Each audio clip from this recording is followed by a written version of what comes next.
Labrīt visiem! Vienkārši gribu uztaisīt tādu vidosiku, nāk pavasarīs, kādu putniņu jau var dzirdēt, vai ne? Noteikti, ka katrs domā par kādu jaunu mašīnīti ģimenei, vai ne? Un nevar izdomāt pirkt 5. Voyageri, pirkt 2. Voyageri, pirkt 4. Voyageri, vai braukt ar veco Volvo, vai ne? Kaut kāda tāda schēma. Un saproti, un tad pašā Facebookā tur ir ļoti lapa Chrysler Voyager Latvija lapa, tur cilvēks uzprasa, kādu mašīnu man ieteiksiet pirkt. Es atbildēju, kādu sievu man ieteiksiet precēt, un visi, oi, gudrītis, vai ne, un panesās. Viens saka, davai pērc dīzeli, otrs benzīnu, viens dīzels, benzīns sūds, dīzels sūds, tas sūds. Es vienkārši uztaisīšu tādu mazu vidosiku, lai jūs paši izlemjat, vai ne, varbūt, ka jums nāks pa labu, un pabraukšu ar visādām mašīnītēm, un jūs paši izdarīsiet secinājumu. Paņemsiet Džeku Danielu un secināsiet. Pats populārākais mums noteikti būs dīzelīts, vai ne? 2.8, un sākot no 8. gada līdz kaut kādam, pieņemsim, tagad skatīsimies no 8. līdz 11. gadam, jo pēc 11. gada jau pēc idejas nāk Lancia. Ja viņš ir Voyagers 11. gada, tad viņš ir tas pats 8. vecais Voyagerīts. Kaut vai es iekāpu mašīnā, tāpat jau jūtu drusciņu dīzeļa smaku, vai ne? Vibrācīņa tikko piedarbināju. Tā, kas man vēl? Autonomi, ka tās skaļāk rūc, vai ne? Noskrējiens šitam varētu būt kaut kādi 200 pāri. Apstīsimies precīzi 247 000, vai ne? Pat es ticētu, ka varētu būt oriģinālais. Visa stūrīte, viss ir labi. Un vienkārši jau dīzelīša tāda skaņa. Ieliekot iekšā draivā, vai ne? Tā vibrācija nepalielinās, bet atpakaļgaitā palielinās. Atpakaļgaitā vienmēr būs lielāka vibrācija, tāpēc viņam tā ir motora spilvena uztaisīta jau saknē, ka tā ir, vai ne? Un vienkārši izbraukšu mazu līkumiņu. Nekādu lielo bēdu, saproti, nav. Var braukt tādu dīzelīti katrā ziņā. Patēriņš viņam tāpatās vidējais ir jāskaita 10, vai ne?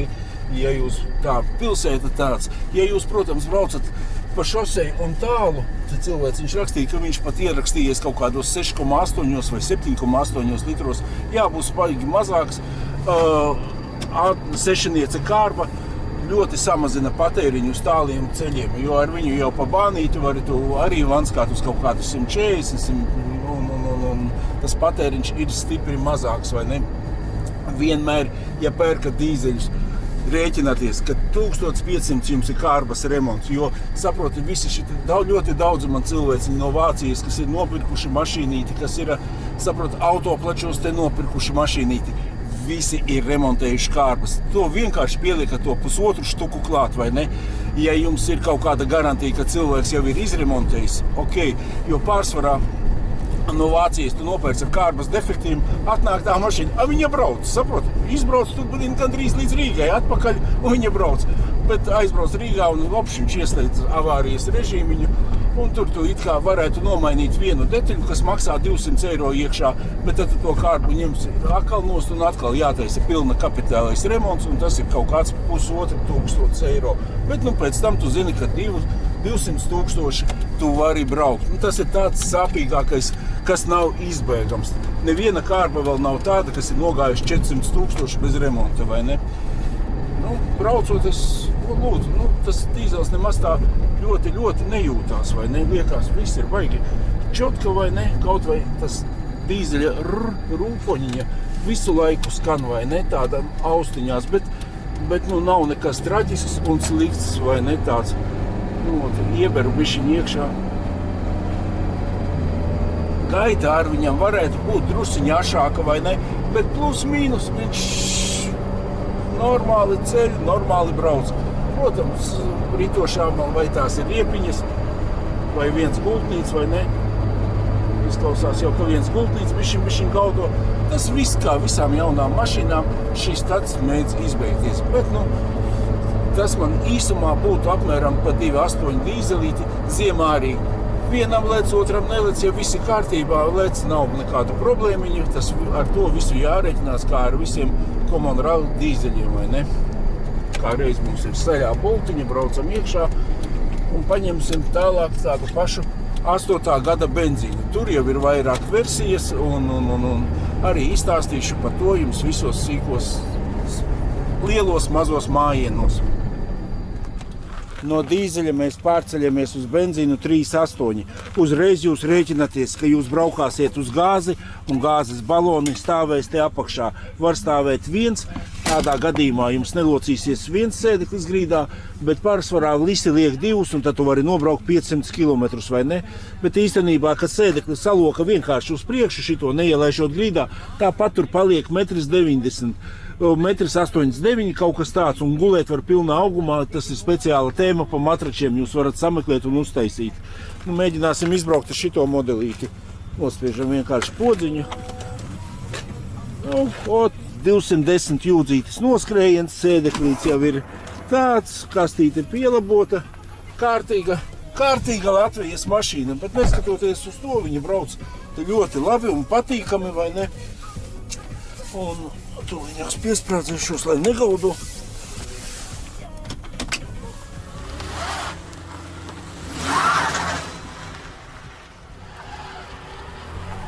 Un benzīniņš 3.8. Šitais modelīts ir, ko es uzskatu pats veiksmīgākais modelis motors. Tieši motors.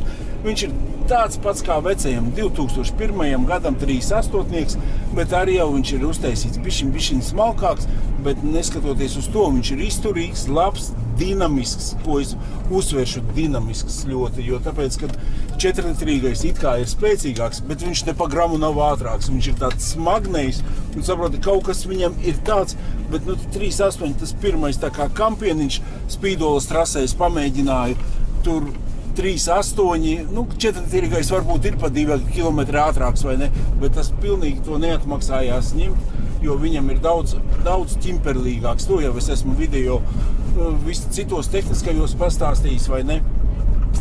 Bet fakts ir tāds, ka 3.8 tu vari ņemt tikai 8. gadu, tad tev ir 270 ceļa nodoklis. Tikko kā tu ņem lielāku, tā tev uzreiz ceļa nodoklis ir 7 sietiņi, un tur jau, es nezinu, vairāk sākot no. Un ko es vēl gribēju pateikt, ir vēl 3.3 modelīši arī, vai ne? Kanteinais modelīts 3.3, vai ne? Bet viņiem ir 4 ātrumkārtas. Jūs teiksiet, te jau vispār nekāda problēma nav, vai ne? Ja kārbai kas notiek, uzmet no vecā un brauc. Jā, viņi ir vizuāli 1:1, bet, diemžēl, uztaisīts viens caurums vairāk. Ir 3 caurumi, bet tur ir 4. Plus mīnus, vai ne? Un tu nevari uzlikt no vecā modelīša, jo tāpēc, ka tur nāk vēl viens devējs, kas iet uz vadības bloku, un nevari tu ne no 8. gada, citi vēl trāpajās vienreiz tāda kārbiņa, viņš saka, tas caurums liekas, nevar un nevar. Viņa ir tikai 8., 9., 10. gadam speciāli uztaisīta ar vienu lieku caurumu un tikai ir atkal pašam sava kārbiņa. Bet, protams, tas ir 4-niece, tur remonts. Arī plus mīnus tieši tas pats sanāk. Vai meklē lietotu kārbu, vai nelietotu. Skaidrs, ka tu ar to lieko caurumu, ka tev vajadzēs neatradīs. Tāda ir schēma apmēram pa benzīna motoriem. Protams, ar benzīnu braucot, tu to motoru vispār nedzirdi, vai ne? Tu dzirdi riepas, tu dzirdi to, tu sēdi klusāk pa klusu, tev pielic jebkuros gadījumos. Es pat uzskatu, ka viņš ir ekonomiskāks nekā dīzels ar gāzi braucot. Bet, pa lielam rēķinot, ja tev vajag taisīt gāzītei, apkopītes, vajag, pieņemsim, tāpatās tev vajag arī benzīniņu ieliet, lai piedarbinātu. Visādas tādas mazas, niansītes, lētāk būs, vai ne, jebkurā gadījumā arī par remontiem un pa visu tam līdzīgu. Katrā ziņā, ja man izvēlēties, es noteikti, ka brauktu ar 3.8 motoriņu un neko citu. Bet atkal nāk modelīši uz priekšu, kuri ir lepnāki, skaistāki, bišķiņ šitais vienkāršais plasmasiņš, vai ne, tam līdzīgi. Un par jaunākiem modelīšiem es jau stāstīšu jums nākamajā stāstā. Reku Pauls jau otro vojīti brauc, lančiņu tagad paņēma.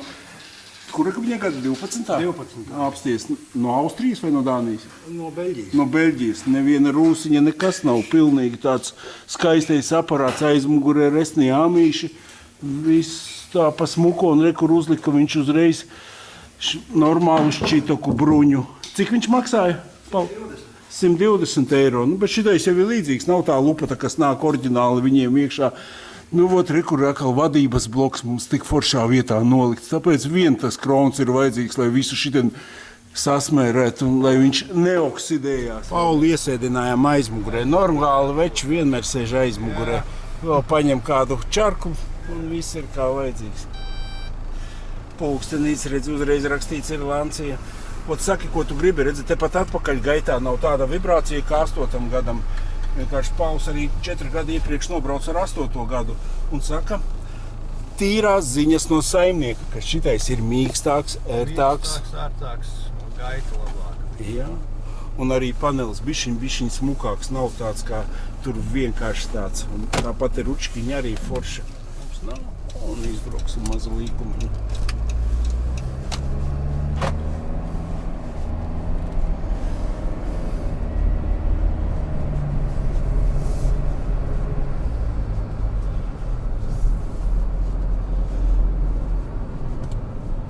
Cik tev, Pauls, rēķināja apmēram vidējais patēriņš, kas tev sanāk ar vidējo? 10 vidējais. Tā es arī teicu. Ja tālu brauc, tad viens bija fórumā uzrakstījis, ka viņš pat zem 7 ierakstījies ir, vai ne? Tas ir muļķības, viņam zamāk par 7,8, 7,7 nekrīt patēriņš arī pa taisnu gabalu, pa lieliem gabaliem, pa trases nekrīt viņam. Pieņemsim, to es arī mērījis, tā, cik ielēja bākā un iznāk tāpat vidējais plus mīnus čiriks. Jā. Tā kā uz 10 jārēķinās, tā kā es jums teicu, un 8. gads viņš arī tieši to pašu ēd, nekāda starpība nav.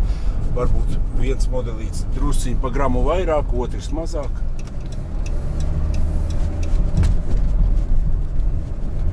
Pa bedrītēm arī liekas, ka drusciņ tā kā mazāk grab, bet arī tāpēc, ka mašīna tikai 1 gadu ir Latvijā, vai ne? Viņa nav nobraukusi jau 10 gadus. Tad jau pa mūsu bedriem duk pa durvis grab. Bišķiņi. Varētu būt bišķiņi ašāks, varbūt citreiz arī ašāks, bet es arī tā bez žēlastības maigi spiežu grīdā iekšā. Bet ļoti smuki, neskatoties uz visu, mums jau viss autociņš, vai ne? Kruīz kontrolīta šitai mašīnītei ir te uzstādīta, 8. gadam bija šeit, bet arī man gandrīz 8. gadam labāk patika nekā šitās mazās podziņas bišķiņi besīja. Bet, es nezinu, kāpēc, sēdēt man šitādīgi, braukt, es pat izskatīju domu vienu brīdi pašam Lanciju, paņemt dīzelīti, kādu brīdi patestēt, pabraukt. Katrā ziņā vibrācija viņam ir mazāka, tošna nekā 8. gadam. Dīzelim tieši. Uzskatu, ka Lancijā jau ir patīkamāk nekā 8. gadā, un izvēlēties var arī, bet, kā saimnieks saka, ar 10 rēķināties. Vai tu visu laiku grīdā ber tā riktīgi? Nē. Es braucu ļoti prātīgi. Un pa pilsētu rēķinieties ar to 12 ziemā, vasarā litriņš mazāk. Tieši tā.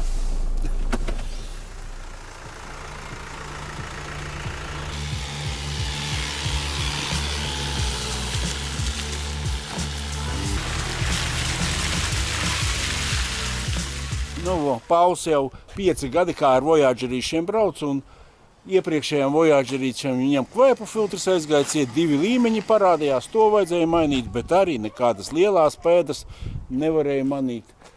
Kaut kā tā, un tagad apskatīsimies mēs benzīna Chrysler Town Country.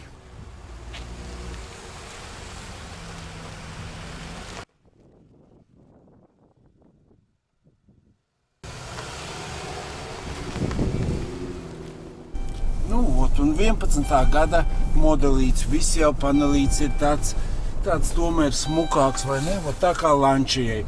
Bet tas ir Chrysler Town Country, Dodge Caravans, visiem šitāji paneļi ir tādi apmēram. Kaut kas zvana, viņam nepatīk man, ko es neesmu izdarījis, kaut kādas durvis vaļā. Un kur ir visādi riepu sensoriņš deg, vai ne? Kaut kas tam līdzīgs. Tas ir normāli, ka jaunajiem modelīšiem kāda lieka lampiņa vienmēr deg, vai ne? Bet, katrā ziņā, braucot dīzeļā to motoriņu, tu nedzirdi. 3.6 tādā ziņā ir Es uz šosejas nemaz nebraukšu, pabraukšu te patās pa dzelzceļu. Bet cēlieniņš viņam ir ļoti labs, ja gāze nebeidzās, nozīmīgi, ka gāze beidzās. Un vienkārši saproti, es pat nemāku ieteikt. Es domāju, izturības ziņā vai dīzeli, vai 3.6 benzīnu, abi divi viņi ir uztaisīti tādi vāji. Kā vāji? Cits brauc bēdu, nezinu, cits kaut ko iegulda, kaut kā tam līdzīgi. Bet saproti, vienīgais gribu pateikt to, ka mēs ar brālīti, vai ne? Es labprāt braucu 4. Voyagerīti. Brālīts man saka, ka viņš vairs 4. Voyagerītī negribētu iekāpt, atgriezties, vai ne?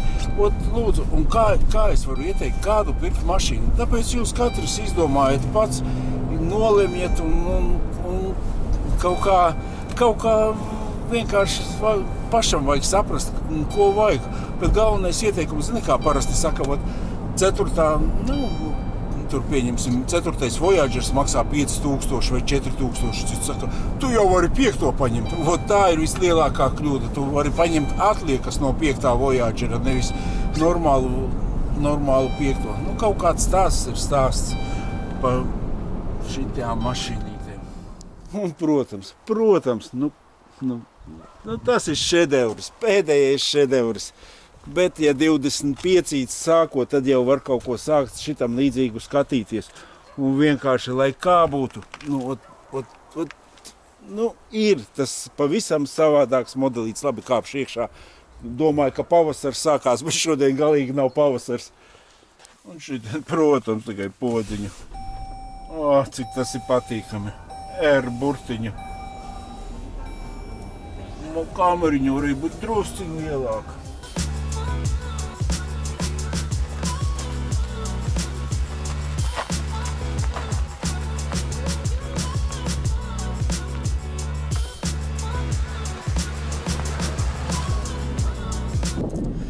Sen nebija braucis ar Pacifiku, pilnīgi jau iekāp iekšā un kaut kā tā, zini, uzreiz gribās pasmaidīt. Tomēr, saproti, ir tas aparātiņš.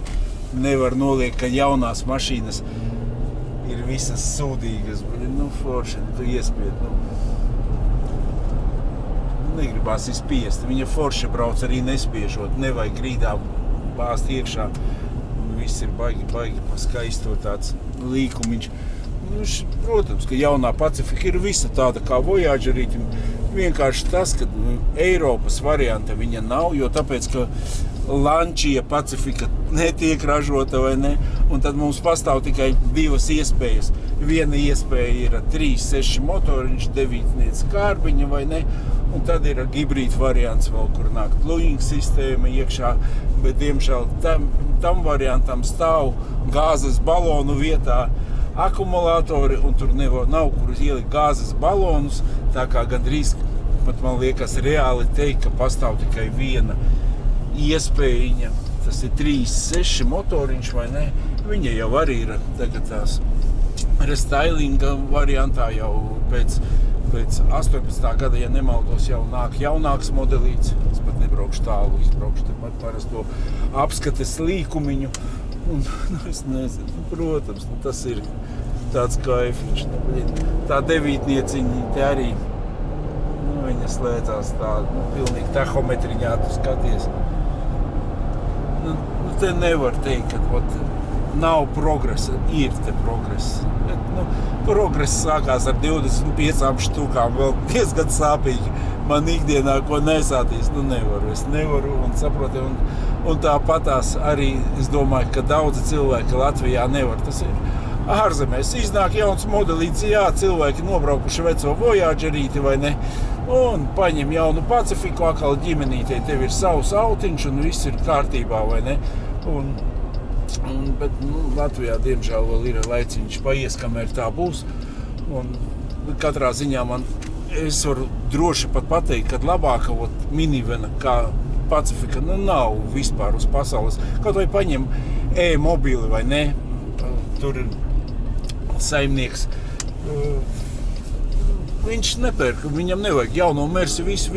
Viņam bija Voyagerīts, viņš tagad atkal ar Pacifiku, nav vērtāka mašīna. Viņš jau varētu atļauties jebko braukt, vai ne? Bet paskaties. Kā viņš saka, vieglā automašīna. Tā arī ir. Tu pasties, ko tu tur vari sasēdināt un ielikt. Tas ir superīgākais. Jā, kaut kā tā mīksti iet. Protams, ja var, tad nav ko tur domāt, tikai uz priekšu. Tas ir labākais. Bet mūsu valsts dara visu, lai mēs tādu mašīnīti nenopirktu. Tā, diemžēl, ir.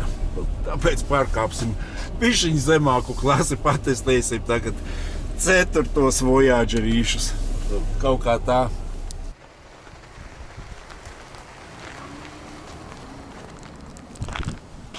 Labi, ka ir draugi, kas iedod pavizināties ar Pacifikām, ka tu esi aizmirsis, ka cik forši brauc tā Pacifika tomēr.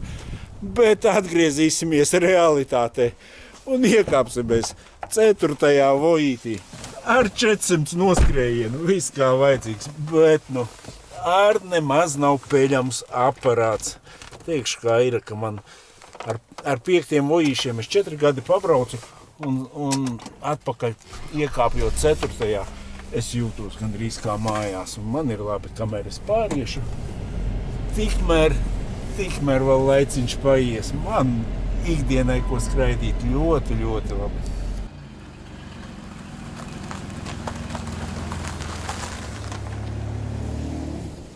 Un vēl 2 vārdos pa 4. vojīti, kamēr rindu skaigāju apskatē. Saproti, man pieņemsim, vislabāk patīk 3-3, īsais Voyagerīts, 3-8 arī neatteiktos. Viņš noteikti vēl foršāk var augt, jautrāk vai ne. Bet sēdekļa grīdā vai ne? Man nevajag, lai sēdekļi iet grīdā. Kāpēc īsais Vojīts? Īsais tāpēc, ka bērni ir lieli, pārsvarā viens pakaļu vizinu un kaut kādu preci. Un Rīgā, ja parkoties, tad ir ērtāk. Protams, ja būtu bērni un ģimene, tad tikai grants. Un tas nobrauc 11 gadi ar Tom Country, vai ne 11. gada. Tas ir viens un tas pats. Tom Country, Grand Voyagers ir Eiropā, Tom Country, Dodge, tas viss ir Amerika. Kaut kā tāda ir schēma, vai ne? Bet motors, visas skrūves, viss ir identiski. Bet dzīve iet uz priekšu, brālīts. Vienas asinis, viņš braukā ar 11. gada jau jauno modelīti. Es 4 gadi nobraucu ar 9. gadu, 8. gadu, ar dīzeli, ar benzīnu patestēju. Iekāpu atpakaļ šitani 4. Es jūtos laimīgs. Mašīnītei smūgs cipars, 400 štukas, bet uz gadiņu apskatīt. Bet pa lielam visu sakopām arī viņa normāla mašīna ir. Brauc viņa patiešām labāk nekā citiem, kurām ir 200 spidometru. Tas tāpēc nozīmē, ka viņi ir no Zviedrijas. Būtu viņa 10 gadi šeit, kapi. Šitā vēl viņa tāda diezgan stingra un patiešām patīkami braukt ar viņu. Kā to var dabūt gatavi, es atrodu vienkārši. Nevajag jau es saku spiest. Tad varbūt tu skaiti uz 50 kilometriem, visi pārsvarā uz 100 kilometriem skaiti. Nē, es tā uz Liepāju braucu un visur. Un man ir 5-1, 5-2, 5-0 es mēģināšu, nevar dabūt ārā. Bet 5-2... Lielākais cik ir bijis patēriņš? Puika, kā no Rīgas zina mājā, ka viņi pārreģistrējām. Tur Rīgā pie Krustojuma atbrauc mājā 16,8. Viņš tā, ka es jau to nevaru stāvēt un skatīties, ka tas svetafors dziest mani jāspiež, ja ne, ka man brauc virsū. Es ar 5-2.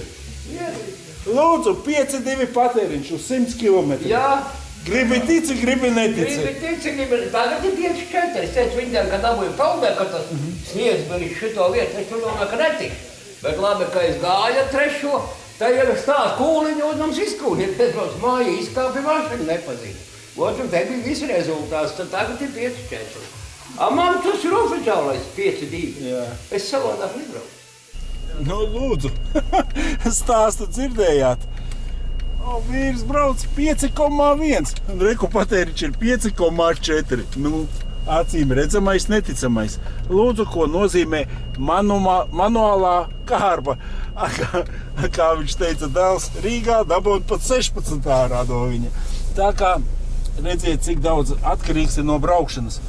Protams, manuālā kārbiņa. Saproti, ja viņa labi, te jau lūdzu, otrais bišķiņ jau ķerās, jau diskomforts vai ne, jau tāds bišķiņ.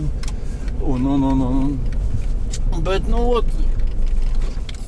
citi pat negrib dzirdēt pa automātu kārbu. Viņš brauc, protams, ir daudz vieglāk, un ja viņa labi slēdzās, šeit ir sajūdziņš vieglis, vai ne? It kā trešais daudziem lec ārā, vai ne? Nu, te viss kārtībā. Noskrējiens 238, cik tas ir ticams, tas galīgi nav zināms, bet, nu, fakts ir tāds, kad, nu, liekas, ka tīri vai smuki slēdzās, un šitāds pasākums. 5,4, tāpēc, kad peldēja pa visādām sniega kaudzēm un tam līdzīgi. Šitādu rezultātu es nekad nebiju dzirdējis, bet, nu, paši liecinieki. Un saka, cilvēki sacer, izcer vai ne, vai mērījuši, vai nav mērījuši arī dzīvē. Nu, bet, nu, kāds ir, nu, labi, ja rāda arī 5,4, jebkurā gadījumā man bija opcija, ka šitie Voyagerīši ierakstās, vai ne, 8 litros, nu, normāli braucot, viņš 8 dabūna. Ar CR-2 8 automātu to rezultātu negaidīt, vai ne? Mēs uz Čehiju braucām, cik es esmu braucis, es īsti zem 9 nekad neesmu dabūjis, vai ne? Un pilsētā tur arī, kā puika brauc, var teikt, var arī 15 un 16 dabūt.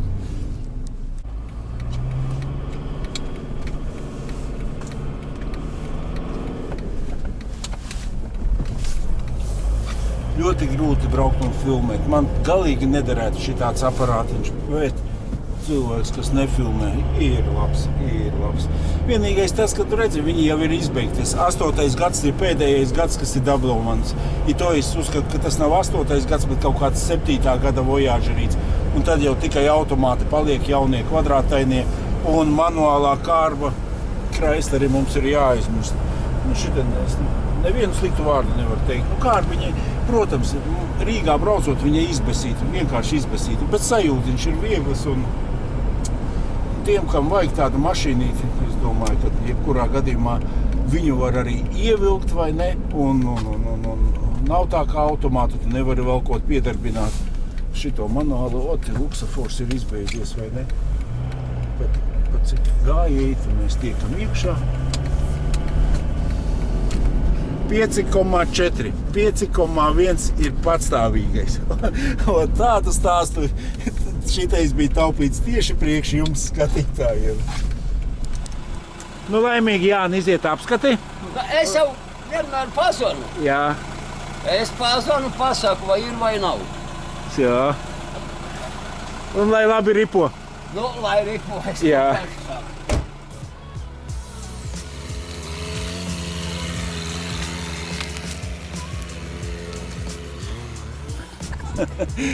Nu, lai veicās. Nu, un tad mums paliek stāsts par šitiem Voyageriem. Nu, te pēc idejas rekur. Pats atkarīgais. Apskata 12 mēneši, viņš kaut kādu naudu maksā. Nav apskatas, viņš naudu vairs nemaksā. Viņš maksā, ot, visi saguruši. Vienīgais Andreja Rīgā, tas ir jauns un tam līdzīgi. Bet, pa trešiem Voyagerīšiem laikam, kad tie arī netiks antikvariātā un nekur. Bet, jebkurā gadījumā, ja viņu braucošu dabonu, braukt ir ērti un superīgi kādreiz vienkārši kaifoju. Un, protams, kad pirmie, otrie modelīši, tas jau ir pavisam cits stāsts, tas jau ir antikvariāts un tur jau to neiedziļināsimies šitanī stāstā. Paldies par uzmanību, ja patika mans stāsts, iespraužat kādu īkšķīti un liels paldies par uzmanību.